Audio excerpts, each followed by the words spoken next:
Cloud కిచెన్లో one of the most important thing ఏంటో తెలుసా? Welcome to day 19 of our 21 days series. Hello everyone, welcome back to రుచిరేఖలు. ఈరోజు మన cloud kitchen సిరీస్లో కస్టమర్ ఫీడ్బ్యాక్ గురించి తెలుసుకుందాం. మన ఫుడ్ ఆర్డర్ చేసుకున్న కస్టమర్స్ నుంచి ఒక చిన్న స్మైల్ వచ్చిన, ఒక మెసేజ్ పంపించిన, లేకపోతే ఒక రివ్యూ ఇచ్చిన చాలా మంచిగా అనిపిస్తుంది.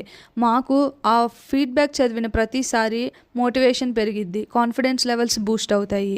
కొంతమంది కస్టమర్స్ ఫుడ్ టేస్ట్ బాగుంది అని, ప్యాకేజింగ్ నీట్ అండ్ క్లీన్గా ఉందని, ఇలాంటి ఫీడ్బ్యాక్స్ వల్ల మన కిచెన్లో ఏం ఇంప్రూవ్ చేసుకోవాలో తెలుస్తుంది.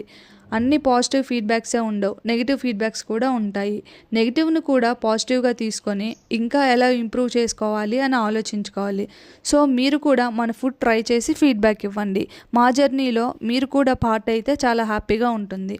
Any type of customized orders కోసం మా నెంబర్కి కాల్ చేయండి. రుచిరేఖల్ని సపోర్ట్ చేస్తూ ఉండండి. రేపటి వీడియోలో మళ్ళీ కలుసుకుందాం. Bye bye.